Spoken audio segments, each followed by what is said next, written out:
I think a lot starts changing when you can actually trust the data.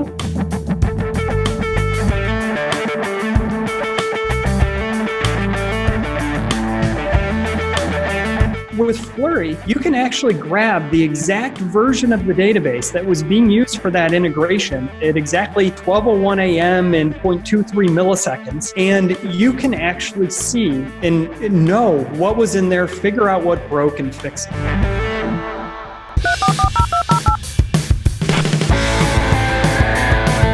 Welcome to the Hacker Noon Podcast. I'm your host, Trent Lapinski. In this episode, I interview Brian Platz. He's the co-CEO of Fluree.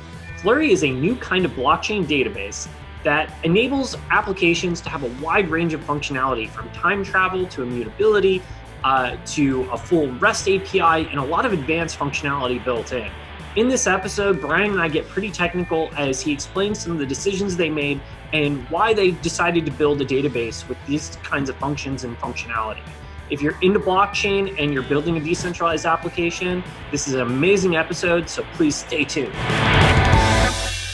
DigitalOcean offers the simplest, most developer-friendly cloud platform. It's optimized to make managing and scaling apps easy with an intuitive API, multiple storage options, integrated firewalls, load balancers, and more. From predictable pricing to flexible configurations to world-class customer support, you'll get access to all the infrastructure services you need to grow. Plus, DigitalOcean's community provides over 2,000 cloud-agnostic tutorials to help you stay up to date with the latest open-source software, languages, and frameworks. Get started on DigitalOcean with a free $100 credit at do.co/hackernoon. Welcome to the podcast. I'm here with Brian. Hey, Brian, tell us a bit about who you are and what you're working on. Thanks, Trent. First of all, it's good to be here. I'm Brian Platz. I am with Fluree. It's a project we've been working on for about 4 years. I'm the co-CEO. And Fluree is a really new and we think much improved way of storing data. So it is a modern version of a database, but it incorporates some interesting features in it that I think are pretty unique. I have been in the enterprise software business for 25 years now. So my focus and kind of the problems we're trying to solve with this product tend to focus a little bit more towards enterprise software, but they're not exclusively focused there. And my co-founder and I, who started Fluree, we've been working together, building software companies for over 20 years together now. So yeah, glad to be here. We've Yeah, and I really want to dive into what you're working on here, because this is a unique project. We've had a lot of guests come on the show and talk about blockchain and talk about how they want to build decentralized applications, and they talk about all the benefits of what blockchain can do and those kind of things. But you're the first person we've had on the show that is actually building a database.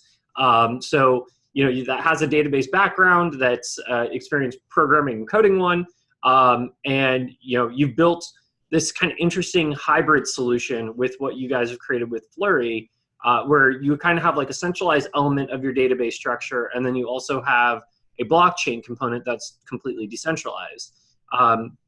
So let's maybe kind of like start with the foundation of what you started building this database on and why you made some of the decisions you made.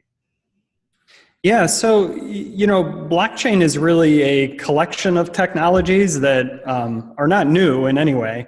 They're things we've been using for quite some time, but it's the collection of those that brings some unique capabilities. And how you combine them determines which capabilities you have. So ideas around full decentralized blockchains are going to involve certain types of consensus mechanisms that enable that.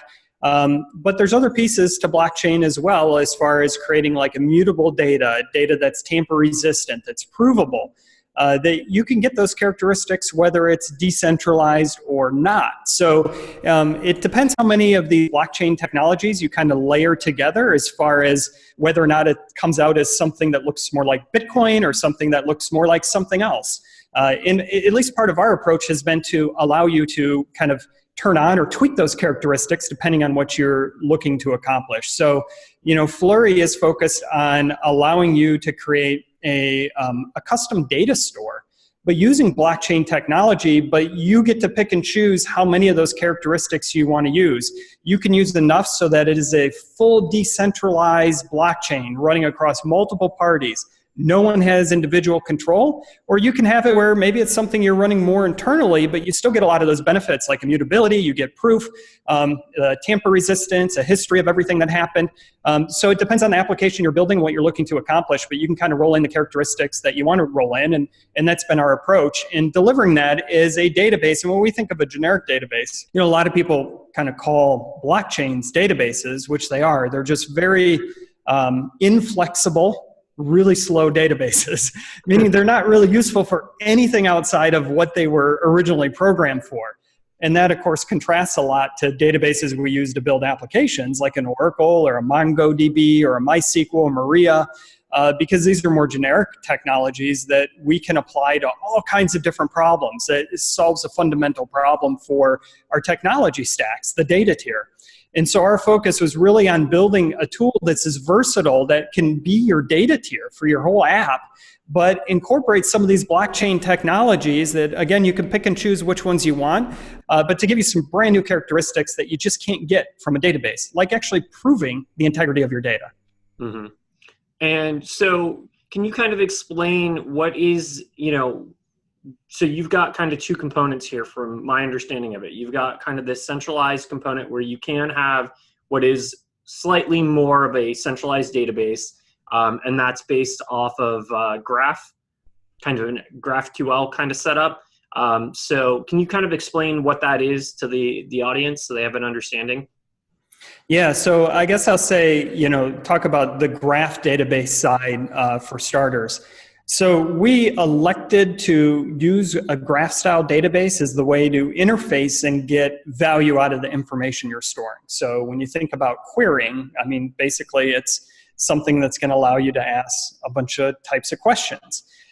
So we have graph-style databases, we have NoSQL-style databases, we have relational-style databases, and each of these are designed for trade-offs. I guess in the simplest form, we opted for a graph-style database, however, what we would call an ACID-compliant graph-style database, so we have transactional integrity within the system, and we opted for that format because we view that as giving you like all the benefits that you get out of a relational database, and even then some. It just kind of aligns with how data comes out of your system as to how we're building apps today. When you think about, I'm building a web app and I'm using Angular, React, or a lot of these frameworks, you're always thinking about your data and the state in the app as a tree. And a graph database is a tree. It's basically doing that exactly. So it aligns well with that. Things like artificial intelligence, it aligns well with kind of how it needs to pull data. So we're really bullish on graph database style query interfaces.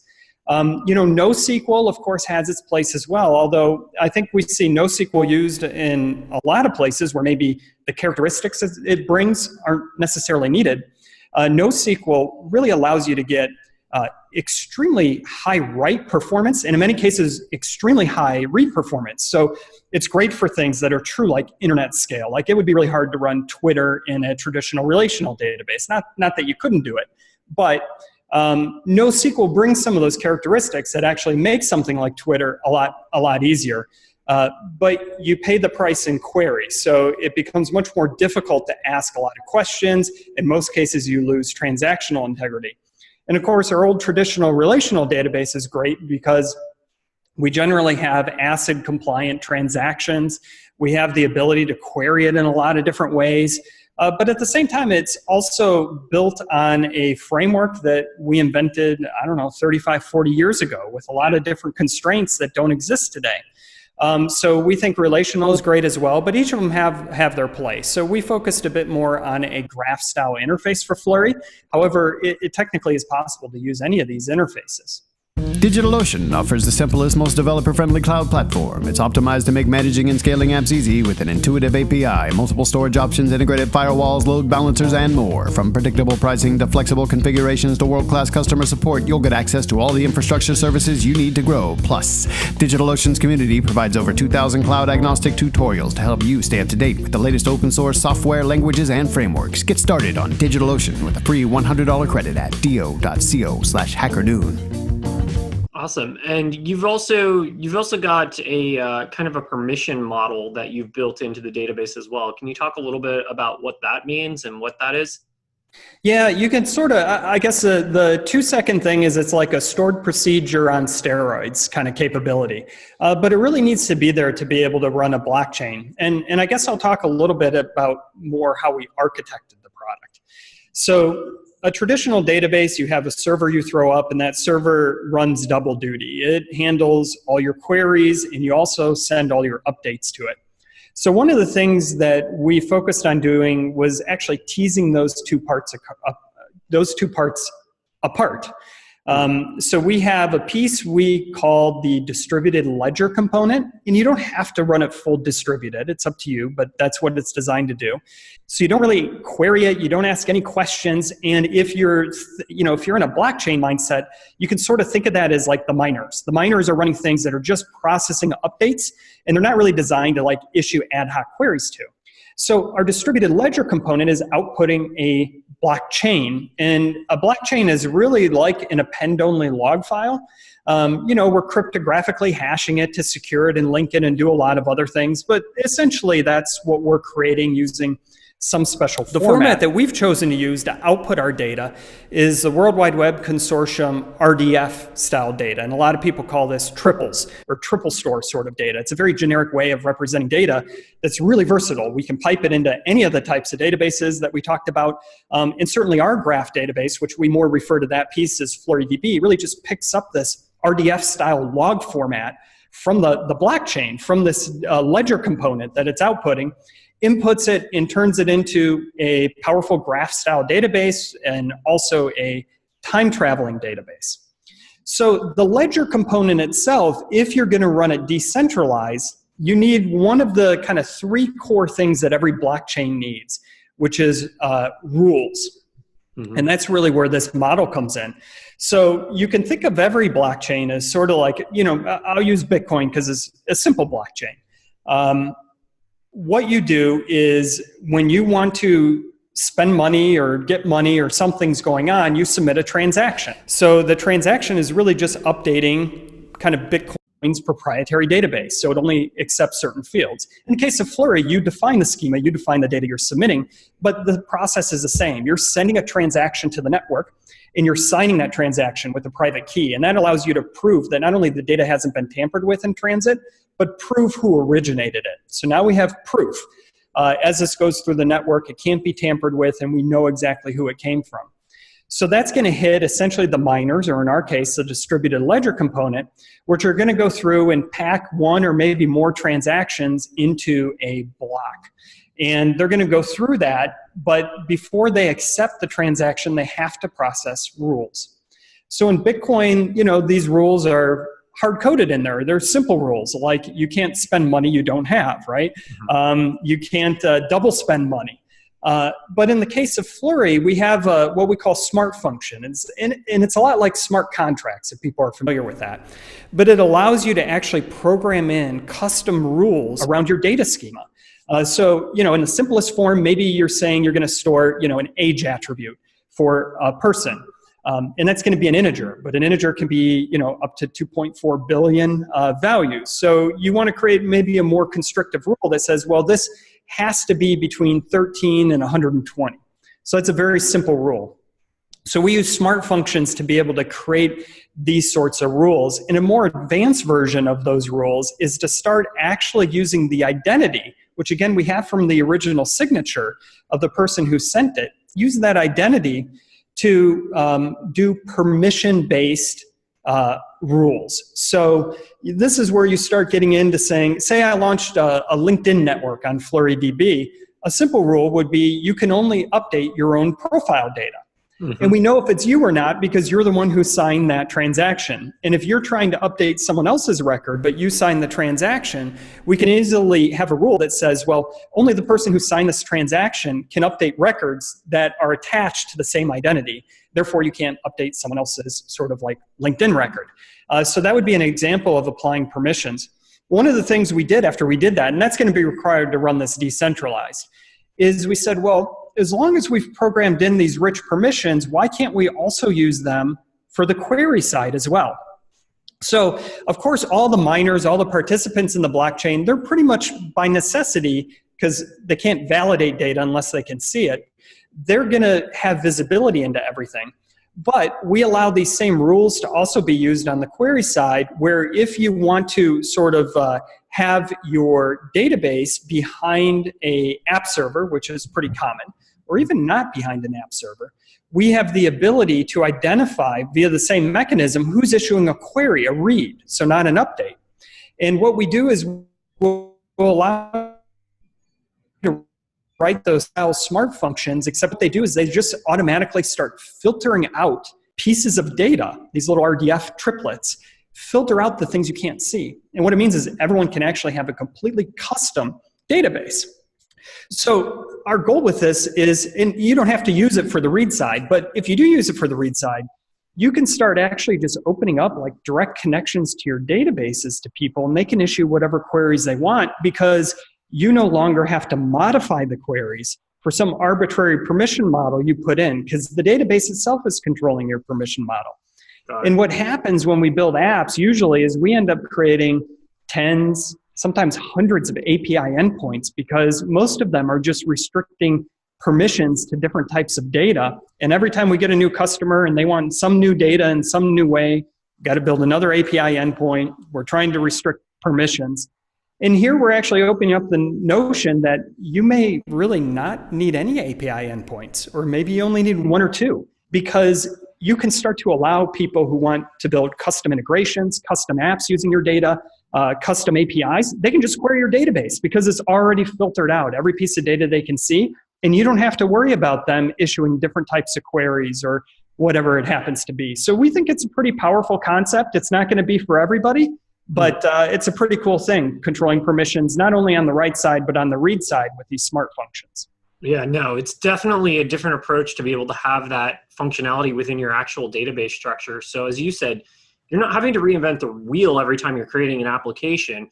You know that any app that you're building on your database structure has those APIs and those endpoints already in place, because that's what the database does. So it kind of removes that from the app developer from having to constantly reduplicate that functionality every time they build an app. So, I mean, to me, that makes sense, because there's a lot of functionality when you're building an app, from basic account management to, basic authentication, different functionality that pretty much most web apps that you're building need.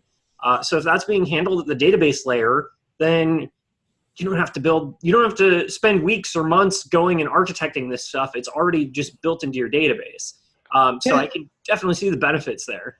Yeah, and more people are, building multiple apps that talk to the same data source. And the nice thing here is now I don't have to implement multiple security models in every single app that's controlling data access. And there's a little anecdote I like from one of our customers that it's a competitive market. They're on the West Coast. They want to hire software engineers coming in. And one of the things they want to be able to promise is that in your first week of employment, you can push production code. Mm-hmm. And one of the things that actually gives them the, sanity or the sound mind to be able to promise that is because they're using FlurryDB in this permission model.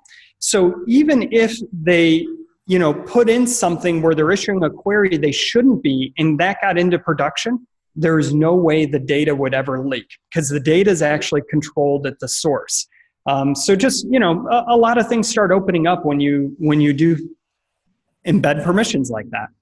And one of the other cool features of what you guys have built is your time travel functionality. So you've built an index into your database that allows you to basically go back in time at the database level, but also, you can tap into that on the application side as well. Can you talk a little bit about the time travel and indexing functionality you've baked into this? Yeah, for sure. So time travel is really cool. So we are an immutable ledger of every change that's ever happened to the database. So we have a full history of everything that's there. Pretty much every traditional database you've ever used doesn't have that. They're what we call update in place. When you update information, it overwrites the data that was there. And you might have some transaction logs or things like that you keep around for a little bit, but for the most part, that data is gone. The only way to get it back is if in the future you maybe have a backup of hopefully the moment in time you were looking to get back to. But even between your backups, there can be multiple changes and you lose all of those changes in between backup. So because we knew we were always going to have this full history, because it's required to prove the historical data, who put it in there, when it was put in, we wanted to make that data immensely useful as well. So we focused on building a type of indexing that allows our database, our graph database, to understand time equally to how well it understands the data and getting around it. And so in Flurry, when you actually issue a query against a database, you're issuing a query against an immutable database at a very specific point in time. So oftentimes you're accomplishing that because maybe it's sitting in a web server, a request comes in, but the first thing you do when the request comes in is you grab a version of the database and you actually hold it like a variable. And you can pass this around to different functions. It will never ever change. It is locked into that moment in time. If you ever needed, a slightly newer version or to check if an update, you can always try and grab a newer version. But for one thing, it gives you this guarantee that you're never going to have data change underneath you. It completely eliminates database-related race conditions, which are a real pain in the ass for high-volume applications to try and be able to troubleshoot and save. Because now you have a guarantee. You can work on this database for hours if you want, or seconds, or minutes. It will never ever change underneath you. You can pass it around like a variable. So that's pretty cool. But every single version is one of these immutable databases, and you can work with a bunch of them at the same time. When you issue a query, you have the ability to specify the moment in time you want those query results to come back as. And as a graph-style database, it's not only following the trees of the relationship and everything like that at that moment in time, but we also have a lot of analytical functions in there as well. You could be doing sums of data, averages of data, all of that. You can issue a query with these analytical capabilities at any moment historically and get an instantaneous response. And instantaneously, most queries we respond in sub-millisecond, regardless of the point in time. So we really optimize for this notion of time. So you have this history that's provable, but now we give you a way of querying that history. So you get back results that you can prove is exactly what someone would have seen as a result from that query at that moment in time. And this starts to get really cool when you kind of bring this capability up to the UI layer when you're building an app. And one of the things we did in one of our sample apps is right in the header of the UI, we put a time travel button. And we allow you to, by default, it's using the current version of the database. Like that's the only thing most databases do. But you can instead select any time, any moment in history right in the header. And basically it just locks that moment in time for your queries, your data retrieval for the entire app. And you can now start just browsing around the app, looking at any screen, but you're looking at it as though it looked at that historical moment in time. And it's provable. So we think, nowadays, if you're using Keynote or PowerPoint, these all have like time travel capabilities in it. You can get back to all your different edits throughout history. Even Google Sheets, all of this is allowing you to kind of see this history. Why shouldn't every enterprise application we build today also have time travel? And when you think what that would take to make, it would be an immense effort. But in this case, Flurry just does it for you. There are no additional development requirements needed to really leverage this capability. And you can put a rewind button on every single application you build. And importantly, that rewind button is going to show data that is indisputably provable, that it could not have been tampered with, and how every piece of data got there. And I would argue you could also apply this to social networks. You could apply this to a wide publishing, for example. Like if you're building a publishing app where you need the different versions of all the different edits you're making on a publishing platform, for example. In social media, this solves the black hole problem. That's kind of what I call it. If you've ever used Facebook, try finding your post from 3 weeks ago and finding that one comment that you made on someone else's thread. Like, good luck. If you don't save that exact URL string and write it down somewhere, it's lost. You've got to remember the exact path, and you have to go through a crazy UI, and maybe you have to go to someone else's profile, look at their posts, scroll through in time, go to their comments, just to find where you made a comment. It's crazy, that we have to do that kind of stuff just to see the data that we've entered into the system ourselves.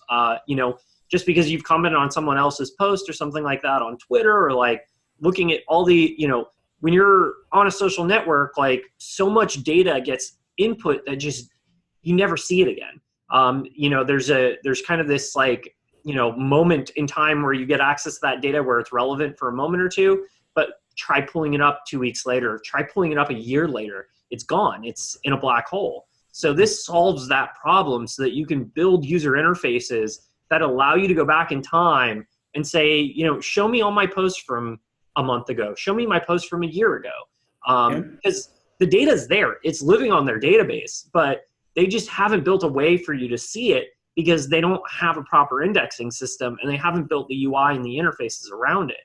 So to be able to do this, especially for like blockchain and decentralized applications, I mean, this is going to have a profound impact on what you can do with your data and how you can access your data in time. Yeah, we think, this idea of immutable databases locked in a moment at a time, you just start, you do it for one reason, but you start seeing all these other problems it actually starts to solve, which is one of the fun parts of this. Again, my background's more in enterprise technology, but one of the issues that we always deal with is we're always doing a lot of integrations with other systems, and integrations always break. And the dreaded problem is that it breaks sometime in the middle of the night. Someone is checking on it at 8 a.m. in the morning, and they try and run the integration again, and it works. And in that, you actually want it still broken, so you can figure out what happened and fix it so that it doesn't happen again. This sort of thing happens all the time. But with Fluree, you can actually grab the exact version of the database that was being used for that integration at exactly 12:01 a.m. and 0.23 milliseconds, and you can actually see and know what was in there, figure out what broke, and fix it. Or, we're dealing with things where we've got some web portal that allows people to look at products and prices, and, someone in product marketing is changing a price or fat finger something, and then, the customer's calling into support and saying, I just looked at this 10 minutes ago and it said, it was $10 per part instead. Now it says it's $20 per part. And today we sort of shrug. We're like, I don't know. It says 20 now. You have every provable moment in time. You can see not only was it $10 cheaper at that point, you also can trace back and prove who changed that data, whether it was changed multiple times in there. You just have every piece of information you need to solve so many problems. And it's really liberating. Of course I'm biased, but to me, I can't imagine going back to a normal database anymore. Yeah. And I literally just went through what you described. I had a delivery where the delivery was, it was supposed to come at, it was a delivery service that was like supposed to be same day. I went and checked their website and it said that it was coming at 10 a.m. the next morning. And I'm like emailing their support, like, hey, like I ordered this for tonight. Like, what's going on? And of course, like 10 minutes after I email support, the delivery shows up at my front door, even though their website says that it's not coming until 10 a.m. the next day. So something screwed up in their database or in their system. And, their support people were confused. I was confused. The delivery person was confused. And had they had this time travel functionality, had they had an index, their developers could have gone in time and saw what went wrong and fix it so that this doesn't happen again. So I don't have any access to their back end, so I don't know what broke, but something clearly broke because their website was telling me a different delivery time than their delivery person who was on their way to my house. So, this solves a lot of problems for situations like that. And it's going to enable delivery services. It's going to enable, anytime you order anything online, it's going to enable them to be able to track these things properly and through time. So they understand like, hey, this is why, this didn't go through or this, got delayed or, the wrong thing executed and it told them the wrong delivery date. They're going to be able to fix that now. So it's going to make our apps more reliable and it's going to help troubleshoot and bug fix and, help developers build better apps. Yeah, and importantly, the root of all this and really the genesis of what we were looking to build and accomplish is focused around bringing total trust and integrity to data. And the reality is that, you'd have to argue pretty hard. I would be doubtful if anyone could truly claim that the data they're housing in their databases has integrity. that someone hasn't manipulated it, maybe internally, maybe externally, that maybe some app that has root access to the database didn't have a bug in it, that maybe they were hacked and they didn't know it and someone actually changed that information. We do not know if any of the data that we're actually storing has 100% integrity. And what makes matters worse is that all these databases that we're using, they're updated in place. They're overwriting historical information as updates are coming in. So you don't even have an audit trail to even try and sort it out. And I think a lot starts changing when you can actually trust the data, and it starts to eliminate you needing to trust other people. Even your example, you got a delivery, truck vehicle that maybe got a data update at one point in time, then the company changed it later, but didn't maybe send it to the delivery people. So everyone's got different data, but we only have this one source of record that only says one thing. We don't know everything that happened in between. And when people can actually start trusting the data, things like auditing goes away. An example I like to use is for anyone who's bought a house is title insurance. We need to pay for this stuff every time we buy a house. And the whole root cause is that we don't trust the records. We don't trust the data. And we're, susceptible to lawsuits or someone claiming that the county or the city doesn't have the correct records. They really own the land. So we spend $15 billion a year right now on title insurance. And if we have a record of this information that is provable, that can't be changed, that we would know if it was tampered with, I think a lot of these things that we spend money on, or we have all these end arounds, they originate because we can't trust the source data. A lot of them start to go away. Yeah, and I'd argue security is, also a major component of that. And as we talked about earlier, the permissioning system that you're building in at the database level, that solves part of that issue as well. Because that's the other problem is, these traditional databases that we're dealing with now, someone gets into that database with, super admin access or root or whatever, and they've got the whole thing. So, that's why, our credit agencies are getting hacked. That's why our health insurance companies are getting hacked. Facebook got hacked. Even my own mom she was a part of the Facebook data breach. And so her phone number is being sold now on the dark web. So she's getting called by robots on a daily basis. That are trying to extract her social security number, claiming she's going to be arrested or that she owes the IRS $1 million and she has to call them immediately and give up all this personal information. She's been getting phone calls in Chinese. Because Facebook, she was one of the accounts that was part of the Facebook hack, and that data is being sold on the dark web right now. Had they run a properly permissioned database structure, that would not have happened. So if I don't know if they're still using it, but what I understood is Facebook was mostly built on MySQL and PHP, at least originally. I know they've now moved to React, but I'm pretty sure they're still scaling MySQL databases to run the back end of Facebook. So that's why if you get into one of those databases, you can just download, 50 million people's records. Yeah, usually the access point to those are, the apps that are talking to the database pretty much have unfettered access because that's what we're building our security into.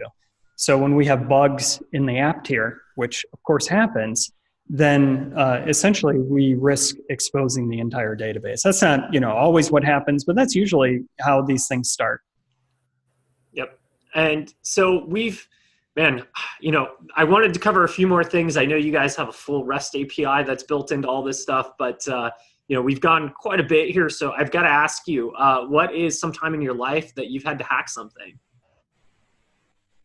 Yeah, well, I think I've hacked things a lot, but probably the one that sticks out for me the most is when I was 21 years old. I was a Midwestern boy, never really been out of the country. I was awful at school. I never actually graduated from college, kind of searching for something to do in my life. And the only thing I wanted to do was go see the country. So I ended up finding somehow this school where I could go learn to be a truck driver for a summer. And I went and I actually moved people. I was this, really young looking 20 1-year-old kid who'd show up at your house to move your furniture. And they paid me decently well, except what it allowed me to do was go see the country really for the first time. And of course, every single dollar I got every week from getting paid, I turned around and I was spending it because I was, out in San Francisco or in Florida, or I was going to the beach or doing, all these things that I wanted to do. But it was a fun way of accomplishing that goal. That's an awesome hack. So that's interesting. So you did not graduate school? No, I went to college for about 7 years, but no degree. I'm right there with you. I dropped out of, I tested out of high school, went to college early, went to college for a little while, and then I just had to get out. It's so fascinating because here we just had this like crazy technical conversation with 2 college dropouts, and you built this incredible software. This is the cutting edge. I've seen a lot of databases. I've seen a lot of different software solutions out there. You guys have definitely architected something here that, I'm not used to seeing. And this is along my own thought process of what I, was suspecting we were going to need to kind of bridge that gap to decentralized applications, because we needed something in the middle, because, you have all these developers who are used to building things on, NoSQL databases and relative databases.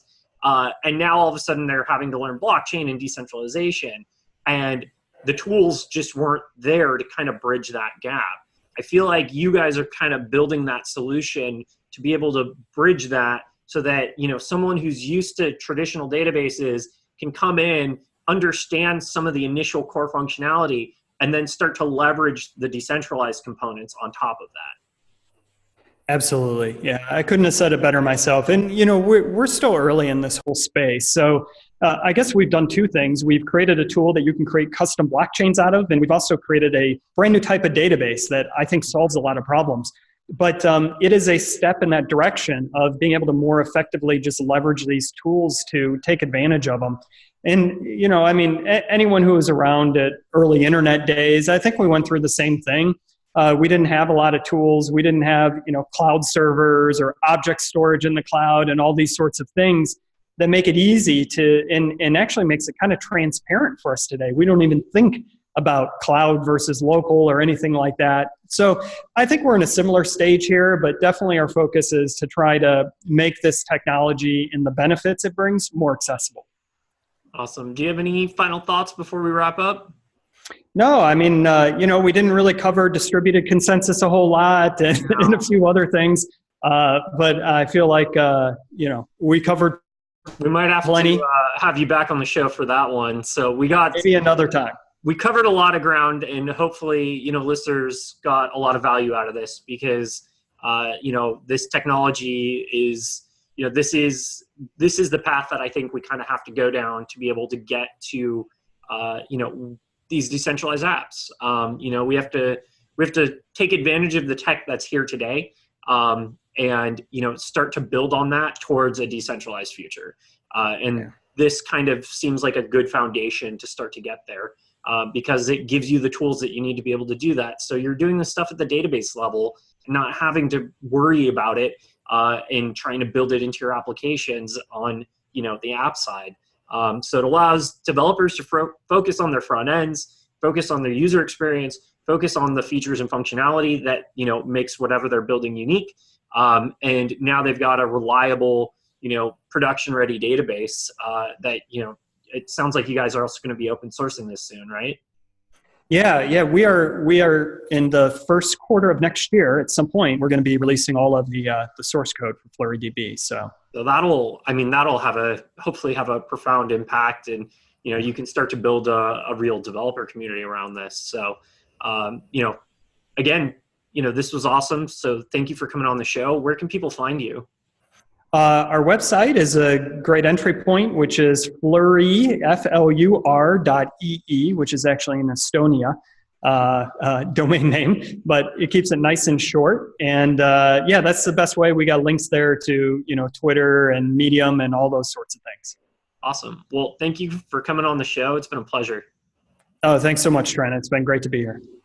This concludes another episode of the Hacker Noon podcast. I'm your host, Trent Lapinski. Please don't forget to subscribe to us on iTunes and YouTube and follow us on social media. You can also find us at hackernoon.com and podcast.hackernoon.com for more episodes. Thank you for listening.